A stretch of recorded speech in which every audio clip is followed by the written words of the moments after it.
പിണറായി വിജയനെ മൊത്തത്തിൽ തൊടാനാ പോകുന്നത്.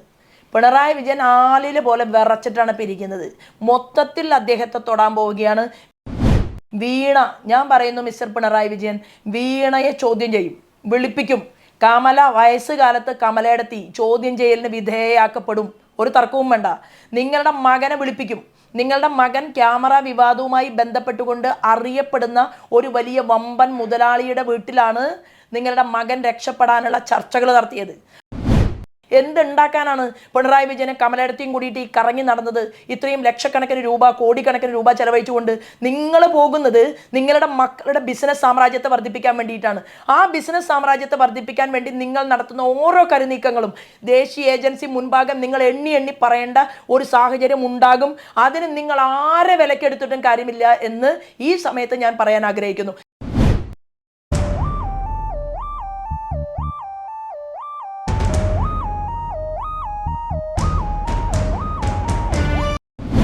പിണറായി വിജയൻ്റെ രോമം തൊടാൻ പോലും കേന്ദ്ര ഗവൺമെൻറ് തയ്യാറായിട്ടില്ല. എന്തുകൊണ്ടാണ്? അല്ല, അത് താങ്കളുടെ ഒരു കാഴ്ചപ്പാടാണ്. പിണറായി വിജയനെ മൊത്തത്തിൽ തൊടാനാ പോകുന്നത്. പിണറായി വിജയൻ ആലില് പോലെ വിറച്ചിട്ടാണ് പിരിക്കുന്നത്. മൊത്തത്തിൽ അദ്ദേഹത്തെ തൊടാൻ പോവുകയാണ്. വീണ, ഞാൻ പറയുന്നു മിസ്റ്റർ പിണറായി വിജയൻ, വീണയെ ചോദ്യം ചെയ്യും, വിളിപ്പിക്കും. കമല വയസ്സുകാലത്ത് കമലയെടുത്തി ചോദ്യം ചെയ്യലിന് വിധേയയാക്കപ്പെടും. ഒരു തർക്കവും വേണ്ട. നിങ്ങളുടെ മകനെ വിളിപ്പിക്കും. നിങ്ങളുടെ മകൻ ക്യാമറ വിവാദവുമായി ബന്ധപ്പെട്ടുകൊണ്ട് അറിയപ്പെടുന്ന ഒരു വലിയ വമ്പൻ മുതലാളിയുടെ വീട്ടിലാണ് നിങ്ങളുടെ മകൻ രക്ഷപ്പെടാനുള്ള ചർച്ചകൾ നടത്തിയത്. ആ ചർച്ചകൾ നടത്തിയതിൻ്റെ ഉൾപ്പെടെയുള്ള കിട്ടിയ വിവരങ്ങൾ അത് ദേശീയ ഏജൻസി മുമ്പാകെ കൈമാറിയിട്ടുണ്ട്. നിങ്ങൾ എന്തിനാണ് ഇത്രയും വിദേശ യാത്രകൾ നടത്തുന്നത്? എന്താ കിട്ടിയത് കേരളത്തിലേക്ക്? തമിഴ്നാട്ടുകാരന് കിട്ടിയിട്ടുള്ള ബിസിനസ് ഇൻവെസ്റ്റ്മെൻറ്റ് കേരളത്തിൽ വന്നോ? ഇല്ല. ആന്ധ്രക്കാരനും കർണാടകക്കാരനും ഒക്കെ രാഷ്ട്രീയം മാറ്റിവെച്ചുകൊണ്ട് ഇവിടെ ജനങ്ങളുടെ ഇൻവെസ്റ്റ്മെൻറ്റ് കൊണ്ടുവരുന്ന സമയത്ത് കേരളത്തിലുള്ള വ്യവസായ പ്രമുഖന്മാർ മുഴുവൻ ഈ നാട് രക്ഷപ്പെടില്ല എന്ന് വിധി എഴുതിക്കൊണ്ട് അവർ പുറം നാടുകളിലേക്ക് ചേക്കേറുകയാണ്. എന്തുണ്ടാക്കാനാണ് പിണറായി വിജയനെ കമലയിടത്തെയും കൂടിയിട്ട് ഈ കറങ്ങി നടന്നത്? ഇത്രയും ലക്ഷക്കണക്കിന് രൂപ, കോടിക്കണക്കിന് രൂപ ചെലവഴിച്ചുകൊണ്ട് നിങ്ങൾ പോകുന്നത് നിങ്ങളുടെ മക്കളുടെ ബിസിനസ് സാമ്രാജ്യത്തെ വർദ്ധിപ്പിക്കാൻ വേണ്ടിയിട്ടാണ്. ആ ബിസിനസ് സാമ്രാജ്യത്തെ വർദ്ധിപ്പിക്കാൻ വേണ്ടി നിങ്ങൾ നടത്തുന്ന ഓരോ കരുനീക്കങ്ങളും ദേശീയ ഏജൻസി മുൻപാകെ നിങ്ങൾ എണ്ണി എണ്ണി പറയേണ്ട ഒരു സാഹചര്യം ഉണ്ടാകും.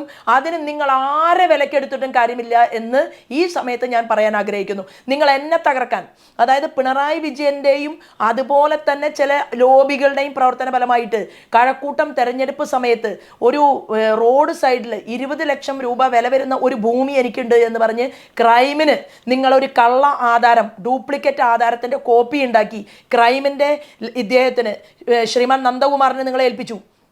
അദ്ദേഹം കിട്ടിയ വാർത്ത, ആ വാർത്ത അദ്ദേഹം ചെയ്തു. ഞാനിപ്പോൾ പറഞ്ഞു, ആ 20 ലക്ഷം രൂപ വില വരുന്ന ഒരു ഭൂമി എനിക്കുണ്ടെങ്കിൽ ഞാനത് ഒറ്റയ്ക്ക് സ്വന്തമായിട്ട് കൊടുക്കാമെന്ന് പറഞ്ഞു. എന്നിട്ട് എനിക്ക് വിറ്റിട്ട് എന്ത് തന്നാൽ മതി? കുറച്ച് കാശ് തന്നാൽ മതി. എനിക്ക് എന്തായാലും ഇല്ലല്ലോ.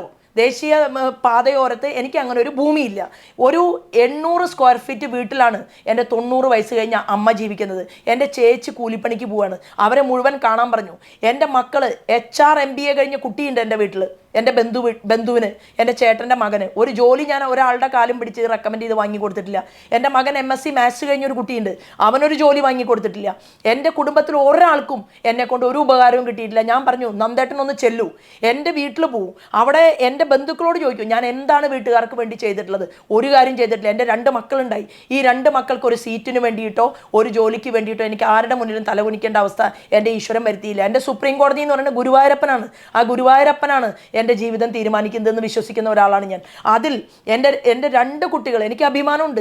കാരണം ഇന്ത്യയിലെ 3 കുട്ടികളിൽ ഒരാളായിട്ടാണ് എൻ്റെ മൂത്ത മകൻ മാറിയത്. ഡൽഹി IIT 6ാം റാങ്കാണ് അവന് കിട്ടിയത്. അത് കഴിഞ്ഞ് അവൻ ജർമ്മനിയിൽ ഒരു ലെക്ചറായിട്ട് ജോലി ചെയ്തു. 18 വയസ്സ് മുതൽ ആ കുട്ടിക്ക് കിട്ടിയ പൈസകൾ മുഴുവൻ ഉപയോഗിക്കാൻ ഭാഗ്യം കിട്ടി. ഇന്ന് ചെറുപ്പക്കാരങ്ങനെ കൊടുക്കുമോ? അമ്മമാർക്ക് കിട്ടിയ സമ്പാദിച്ച പൈസ മുഴുവൻ അമ്മയ്ക്ക് ചെലവഴിക്കാൻ കൊടുക്കുമോ? എല്ലാം അമ്മയ്ക്ക് തന്നൊരു മകനാണ്. ഈവൻ അമ്മയ്ക്ക് മാനസികമായിട്ട് വ്യക്തിപരമായിട്ടൊരു ദുഃഖം ഉണ്ടാവുന്ന സമയത്ത് പോലും ഞാൻ എൻ്റെ മോനോട് അമ്മയുടെ കൂടെ നിൽക്കണം, കാരണം അമ്മ ഇങ്ങനെയാണ് എന്ന് പറഞ്ഞാൽ അത് പഠിച്ച് പരിശോധിച്ച് നോക്കിയിട്ട് അമ്മ ശരിയാണ് എന്ന് ബോധ്യം വരുന്ന 2 കുട്ടികൾ. ഒരാൾ നാഷണൽ ഫുട്ബോൾ പ്ലെയർ ആയിരുന്നു, അയാൾ എൻ്റെ സ്വഭാവമാണ്.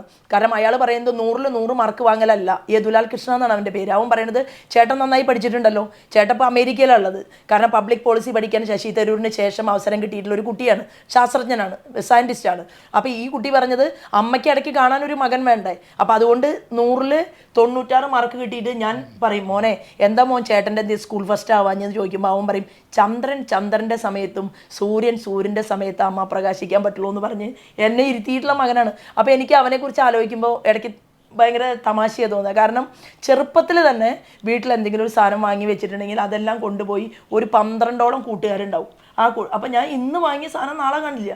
അപ്പം യദു പറയും അതിനെന്താണ്, യദു കഴിച്ചാലും അവർ കഴിച്ചാലും ഒരുപോലെയല്ലേ. യദു എന്നെ മര്യാദയ്ക്ക് ബുദ്ധിമുട്ടിച്ചിട്ടുള്ള ആളാണ്. യദുവിനൊരു ഷർട്ട് വാങ്ങിക്കൊടുത്താൽ യദുവിൻ്റെ ഷർട്ട് പിന്നെ കാണില്ല, പിന്നെ ഏതെങ്കിലും കുട്ടി അവിടെ മൂക്കുതലയിൽ ആ ഗ്രാമത്തിലിട്ട് നടക്കുന്നുണ്ടാവും. അപ്പോൾ ഞാൻ ചോദിക്കും കുട്ടാ നീ ഇത് വേറെ വാങ്ങണ്ടേ, അപ്പോൾ അമ്മ വേറെ മേടിച്ചോളൂ, നമ്മുടെ കയ്യിൽ പൈസയില്ലേ, അമ്മ വേറെ മേടിക്കണം. അപ്പോൾ എനിക്ക് സന്തോഷം എന്ന് പറയാനുള്ളത് ഒരുപാട് ദുരന്തങ്ങളും ദുഃഖങ്ങളും ഒക്കെ ഉണ്ടായി, അതിലൂടെയൊക്കെ ഞാൻ കടന്നു പോയിട്ടുണ്ട്, പലരും വേട്ടയാടിയിട്ടുണ്ട്. പക്ഷേ ഞാൻ ഹാപ്പിയാണ്. കാരണം എനിക്ക് എന്നെ അമ്മ എന്ന് വിളിക്കാൻ 42 കുട്ടികൾ, ഒരു കുട്ടി ഇപ്പോൾ കിട്ടിയിട്ടുണ്ട് ഇവിടെ നിന്ന്. ആലപ്പുഴ പാർലമെൻറ്റ് മണ്ഡലത്തിൽ നിന്ന് സുന്ദരം ഫിനാൻസ് ജപ്തി ചെയ്തിട്ടുള്ള ഒരു പെൺകുട്ടി, 24 വയസ്സുള്ള പെൺകുട്ടി, ഞാൻ മരിക്കണോ ജീവിക്കണോ എന്ന് ചോദിച്ചാൽ എന്നെ കാണാൻ വന്നു. ഞാൻ ചോദിച്ചു മോൾക്ക് അമ്മയുണ്ട് അച്ഛനുണ്ട്, മരിക്കാൻ പറ്റില്ല, മോളെ ഞാൻ നോക്കും, ഞാൻ ഏറ്റെടുക്കുകയാണ്. ഞാൻ ഈ തെരഞ്ഞെടുപ്പിൻ്റെ ഇടയിൽ ആ മോൾക്ക് കൈ കൊടുത്തു, അവളെ ഏറ്റെടുത്തിട്ടുണ്ട്. പക്ഷേ കോഡ് ഓഫ് കോണ്ടക്റ്റ് ഉള്ളത് കൊണ്ട് മാത്രം അവൾക്കൊരു വീട് കൊടുക്കാൻ എനിക്കിപ്പോൾ പറ്റില്ല. ഞാൻ എല്ലാവർക്കും വീട് കൊടുക്കും ജയിച്ച് MP ആയി കഴിഞ്ഞാൽ. അപ്പോൾ അതിൽ ഒന്നാമത്തെ പേരുകാരി ആ കുട്ടിയാണ്.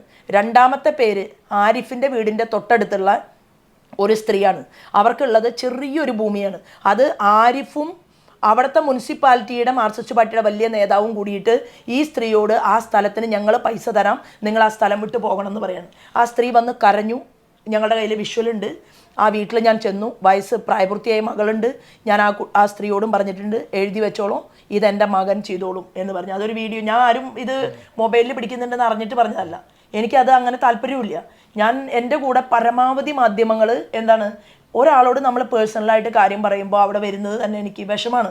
കാരണം നമ്മൾ എൻ്റെ മോൻ വെച്ച് തരും എന്ന് പറഞ്ഞ് അത് പുറത്ത് വന്നപ്പോൾ എൻ്റെ മോൻ വിളിച്ച് ചോദിച്ചു അമ്മ എന്താണത്, ഒരു ഇത്രയും പക്വതയുള്ള ഒരു രാഷ്ട്രീയ നേതാവ് ഇങ്ങനെ പറയാൻ പാടുണ്ടോ ചാനലുകാരോട്. അപ്പം ഞാൻ പറഞ്ഞു മോനെ എനിക്കറിയില്ല, അവിടെ ആരോ മൊബൈലിൽ പിടിച്ചതാണത്, അത് മൊബൈലിൽ പിടിച്ച് അതൊരു വാർത്തയായി.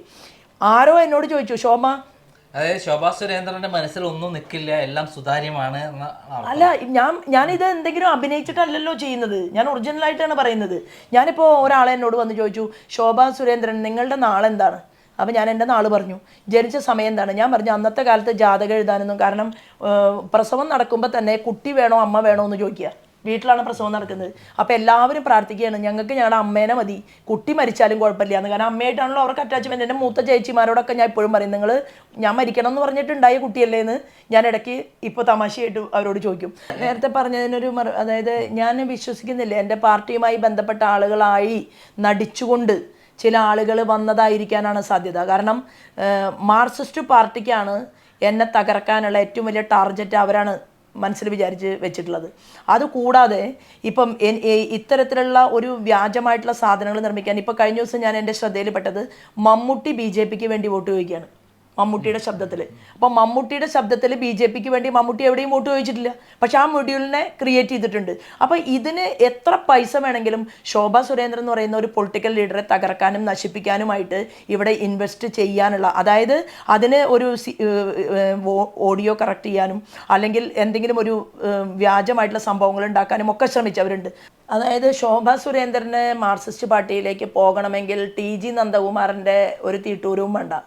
കാരണം അതിനേക്കാൾ എത്രയോ കഴിവും പ്രാപ്തിയുമുള്ള മാർക്സിസ്റ്റ് പാർട്ടിയുടെ ഉന്നതന്മാരായിട്ടുള്ള നേതാക്കന്മാർ മലപ്പുറം ജില്ലയിൽ ഞാൻ ജീവിച്ചിരുന്ന കാലഘട്ടങ്ങളിൽ അവിടെ ഉണ്ടായിരുന്നു. പാലോളി മുഹമ്മദ് കുട്ടി മുതൽ ഇപ്പോഴത്തെ മിസ്റ്റർ നന്ദകുമാർ ഉൾപ്പെടെയുള്ള അവിടുത്തെ നന്ദകുമാർ എന്ന് പറയുന്ന മാർക്സിസ്റ്റ് പാർട്ടിയുടെ ലീഡറും ശ്രീരാമകൃഷ്ണനും വിജയരാഘവനും ഉൾപ്പെടെയുള്ള മുഴുവൻ ആളുകളും മലപ്പുറം ജില്ലയ്ക്കകത്തുണ്ട്.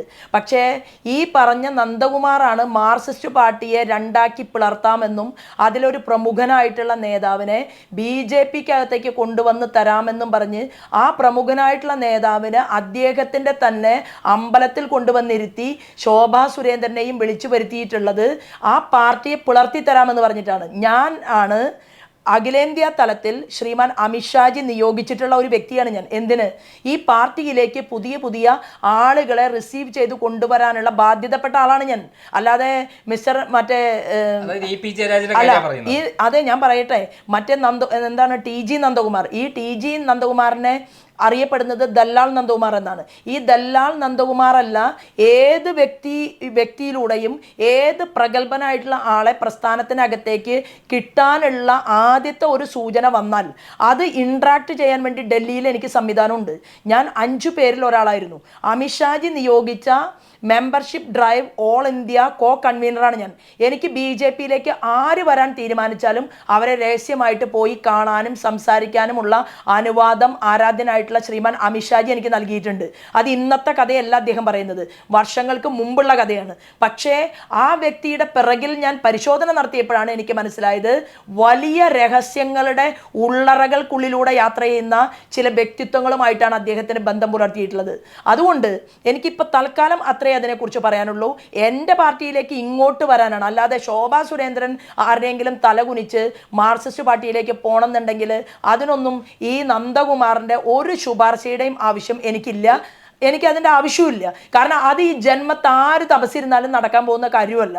അല്ല, അദ്ദേഹം പറഞ്ഞിട്ടുള്ളത് EP ജയരാജൻ വഴിയാണ് ശോഭാ സുരേന്ദ്രനെ CPM-ലേക്ക് കൊണ്ടുപോകാൻ തയ്യാറായതും. EP ജയരാജൻ പിണറായി വിജയനെതിരായി അല്ലെങ്കിൽ പിണറായി വിജയനോട് താല്പര്യമില്ലാതെ EP ജയരാജൻ ഭാരതീയ ജനതാ പാർട്ടിയിലേക്ക് വരാൻ തീരുമാനിച്ചു എന്നതിന് ഡൽഹിയിൽ സാക്ഷിയുണ്ട്. അത് ആര് പറഞ്ഞു? ജയരാജൻ അല്ല നേരിട്ട് പറഞ്ഞത്, ഈ ദല്ലാൽ നന്ദകുമാറാണ് നേരിട്ട് പറഞ്ഞത്. അവിടെ ചർച്ച നടന്നിട്ടുണ്ട്. ആ ചർച്ച നടന്ന സമയത്ത് ഒരേ മേശയ്ക്ക് ചുറ്റും ഇരുന്ന BJPയുടെ അഖിലേന്ത്യാ നേതാക്കന്മാരുണ്ട്. അതുകൊണ്ട് ദല്ലാൽ നന്ദകുമാർ ഇല്ലാത്ത കാര്യങ്ങൾ മീഡിയ വഴി ഉണ്ടാക്കാൻ വേണ്ടിയിട്ട് ശ്രമിക്കണ്ട.